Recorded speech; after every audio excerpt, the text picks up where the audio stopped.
In the dying light of 1889, Copper Creek was the kind of town where mercy went for $1 and children went for less. The girl couldn't have been more than 12. Blue eyes like winter sky, hands trembling, but chin raised defiantly against a room full of hungry stares. William Harker was raising his final bid when something stirred in the shadows. Eli Morgan, a broken man who hadn't spoken to his own daughter in 3 years, saw those eyes and saw his lost Rose staring back. $200. The room went dead silent.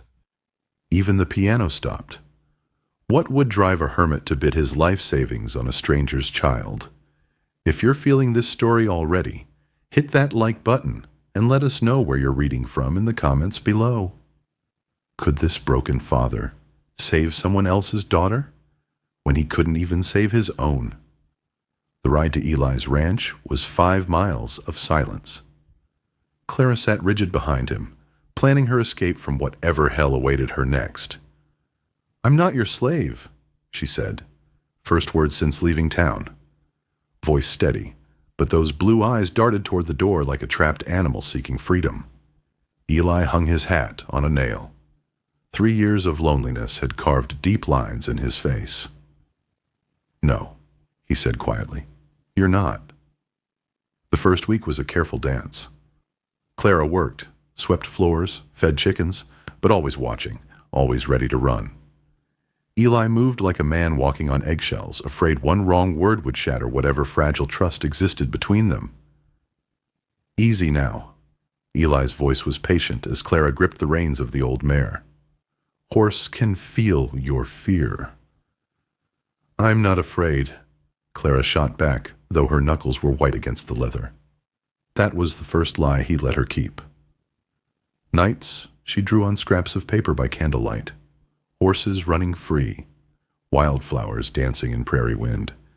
Sometimes a man with kind eyes who looked nothing like the monsters she'd known. Dawn always found Eli at Sarah's grave, talking to a woman 3 years dead. "Found a girl needs saving, Sarah. Got eyes just like our Rose. Maybe this is my second chance." Clara heard him from behind an old oak tree. Rose. He had a daughter named Rose. That night, curiosity got the better of caution. In an old wooden chest, Clara found them. Letters. Dozens of them. All addressed to the same person. Rose Morgan, Denver, Colorado. "My dearest Rose, I know you must hate me for leaving. After your mother died, I couldn't face the pain in your eyes. Every day you looked more like her. Every day reminded me of what I'd lost." The letters were never sent. 3 years of apologies, gathering dust like broken promises. In the photograph tucked between the letters, Rose was 12, same age as Clara, same blue eyes, same defiant chin that said the world could go to hell before she'd surrender. "You look just like her." Clara spun around, letters scattering like autumn leaves. Eli stood in the doorway, not angry, just broken. "Is that why you bought me? Because I look like your daughter?" Eli sank into his chair, like a man carrying the weight of the world. "Maybe. Or maybe. Maybe God decided I needed to get it right this time." "What happened to her?" "After her mother died, I ran. Left her with my sister in Denver. Told myself she'd be better off without a broken father." "Did she try to find you?" Eli gestured to the letter scattered across the floor. "She writes, every month for 3 years. I never know what to say back." Clara knelt, carefully gathering the scattered letters. Her fingers traced Rose's words. Desperate, loving, forgiving words that cut deeper than any blade. "She misses you. She should hate me." "Maybe." Clara looked up, eyes fierce as wildfire. "But she doesn't." That night, storm clouds gathered on the horizon, but for the first time in 3 years, Eli Morgan didn't drink himself to sleep. Instead, he sat at his kitchen table, pen trembling in his weathered hand. finally ready to write back. My dearest Rose, 3 weeks later, hell came riding on the wind. The wildfire stretched 50 feet high, devouring everything in its path. Eli had seen fires before, but nothing like this monster that turned day to night and swallowed the horizon whole. Clara, we got maybe 2 hours before that fire reaches us. Clara appeared in the doorway, flour on her apron from baking bread. She looked at the approaching wall of flame and didn't flinch. What do we do? They worked like a team that had been together for years, soaking burlap sacks, filling every bucket and pot with water, leading the horses to the far pasture where grass grew green near the creek. Come on, Star! Clara pulled at the lead rope as the mare reared, panicked by the smell of smoke that turned the air thick as molasses. We're trying to save you!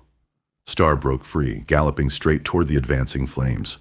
Clara didn't hesitate. She ran after her. Clara! No!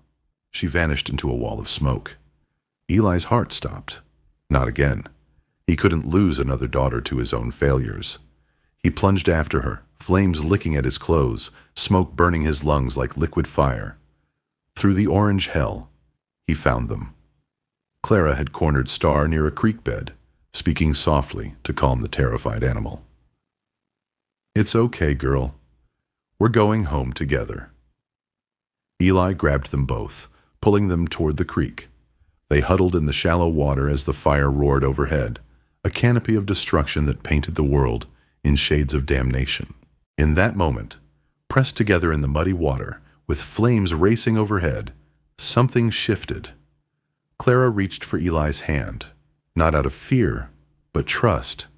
When they emerged hours later, half the ranch was gone. The barn, the chicken coop, most of the fence, consumed. But the house stood, and they were alive. We did it, Clara whispered, amazed.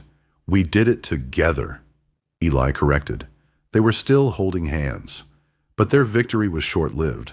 Word spread fast in small towns, and William Harker had been watching, waiting for his moment.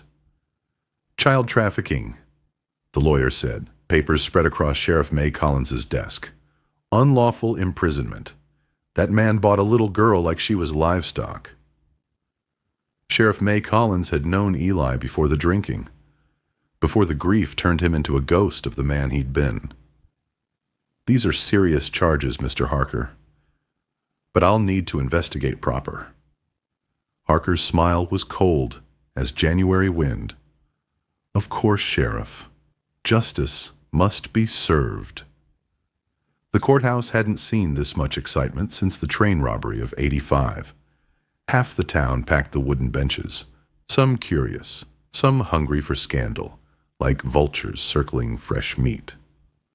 Clara sat alone in the front row, Eli in chains beside a court-appointed lawyer who looked like he'd rather be anywhere else on God's green earth. I was prepared to give that child a proper home, Harker testified, voice dripping with false righteousness. Instead, she was sold to a known drunk, a man who abandoned his own daughter. The crowd murmured. Truth was a luxury in Copper Creek. Reputation was currency, and Eli's account had been overdrawn for years. The prosecutor painted Eli as a predator, Clara as a victim too scared to speak the truth. Then Clara stood up. Every eye in that packed courthouse turned to a 12-year-old girl in a faded blue dress who looked like she was ready to face down the devil himself. That's not what happened. Young lady, you're not... He didn't buy me. Clara's voice cut through the courthouse like a blade. He saved me. The room went dead silent. You want to know what happened? I'll tell you. He saw what Mr. Harker was going to do to me. The same thing he's done to other girls, and he stopped it. Harker shot to his feet. Your Honor, the child has been brainwashed. I wasn't brainwashed. I was taught to read, to ride, To believe someone could care without wanting something back. Her voice broke with 3 years of pain. He calls me Clara Rose, not because I'm his property, but because that's how his daughter signs her letters. The daughter he loves, but is too scared to face. Eli's head snapped up. She'd read Rose's letters. If loving someone enough to sacrifice everything is a crime, then arrest me, too. Because I'd rather live with someone who chose to save me than someone who bought me for his own sick purposes. Sheriff May Collins started clapping. Slow, deliberate. Then others joined. First, a few, then half the courthouse. Case dismissed. Harker stormed out, fury radiating from every step, but his parting words chilled the room. This isn't over, Morgan. 3 weeks passed in peaceful deception. Clara learned to braid her hair the way Sarah used to. Eli finally mailed that letter to Rose, 20 pages of apologies and love that should have been sent years ago. They sat by the fire each evening, she drawing, he whittling wood, like a family that had always been. This one's you, Clara said, showing him a sketch of a man teaching a horse to trust again. That what I look like to you, that's what hope looks like. Then came the thunder of hooves, too many horses for visitors, too late for honest business. Harker rode in with 4 men, torches blazing against the star-filled sky. His patience for legal justice had run out. Eli stepped onto the porch, Winchester in his hands. Behind him, Clara pressed against the doorframe. Evening, Eli. Lovely night for a fire, don't you think? The men spread out like wolves circling prey. Clara could smell coal oil. They'd come prepared for arson. Harker, you got a quarrel with me. We settle it. Leave the girl out of it. Oh, but she's the reason we're here. That touching little speech of hers cost me considerable embarrassment. Clara pushed past Eli onto the porch. I'm not afraid of you anymore. You should be, little girl. You should be. Torches flew through the night like falling stars. The barn erupted first. Dry wood and hay became an inferno in seconds. Clara, the root cellar. Now. Not without you. Go! The first shot took Eli in the chest. He stumbled but stayed standing, returning fire as Clara screamed his name. Blood spread across his shirt, but Eli kept shooting, driving Harker's men back long enough for Clara to reach the cellar. Then the house caught fire. Clara, safe in the root cellar, heard the roar of flames overhead and Eli's voice growing weaker. She could have stayed safe, should have stayed safe. But love doesn't calculate odds. Clara burst from the cellar into a world of fire. Smoke choked her lungs, flames licked at her dress, but she pushed forward. She found Eli collapsed near the kitchen, blood pooling beneath him.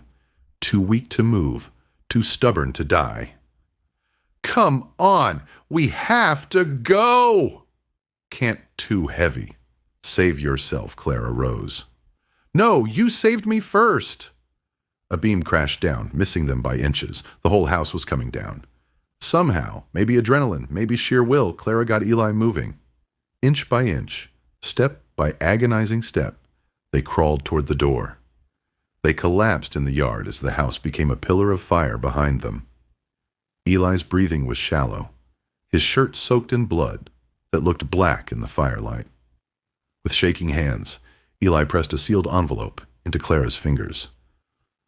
For Rose, tell her I finally learned how to be a father.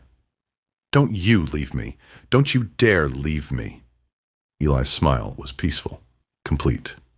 You taught me something, Clara Rose. Fire can't burn love, only make it stronger. His eyes closed on a world painted orange with flame, but his face held no fear, only gratitude. Clara's scream split the night, a sound of pure grief that even made Harker's men lower their heads in shame. In the distance, riders approached, Sheriff May and half the town, drawn by the glow on the horizon. Sheriff May found Harker trying to slip away and arrested him on the spot. Justice finally served. But Clara didn't see any of it. She held Eli's body and refused to let go, afraid that if she did, she'd lose him completely. 2 weeks later, a train brought Rose Morgan home. She knelt by her father's grave, reading his final letter through tears that fell like summer rain. My dearest Rose, I found something I thought I'd lost forever, the courage to be a father. Clara taught me that love isn't about being perfect. It's about showing up, even when you're scared, even when you're broken. Forgive me for taking so long to learn. Please love her as the sister I know she already is to you. Your devoted father, Eli. Rose looked up to find Clara standing nearby, uncertain, holding a small bouquet of wildflowers. Rose opened her arms. Clara fell into them, and 2 broken hearts began to heal together. They rebuilt, not just the ranch, but something bigger. The Rose Garden Art School rose from the ashes, a place where lost girls learned that their stories didn't end with their scars. Years later, Clara stood before her first class of students, 12 girls, all with stories like hers, all learning to paint hope onto canvas. Above them hung the school's first painting, Eli Morgan, standing in a field of wildflowers, forever young, forever watching over the girls he'd never meet, but had somehow saved. Fire tried to take everything. Clara told her students, brush in hand, but it couldn't take love. It couldn't take hope. It couldn't take the choice to save each other. Beneath the painting, a simple nameplate, Fire didn't win. As sunset painted the sky the color of healing, the Rose Garden Art School buzzed with life, proof that sometimes the most beautiful things grow in ground that's been burned clean. In Copper Creek, they still tell the story of Eli Morgan, the broken man who learned that saving someone else was the only way to save himself. They say on quiet nights, you can still see him in the flames, teaching us all the same lesson, that love, like fire, spreads when it's shared, and neither rain nor wind nor time itself can put it out. If this story moved you the way it moved us, hit that subscribe button, because we believe every story of redemption deserves to be shared. And let us know in the comments where you're reading from tonight. Sometimes we all need reminding that fire didn't win.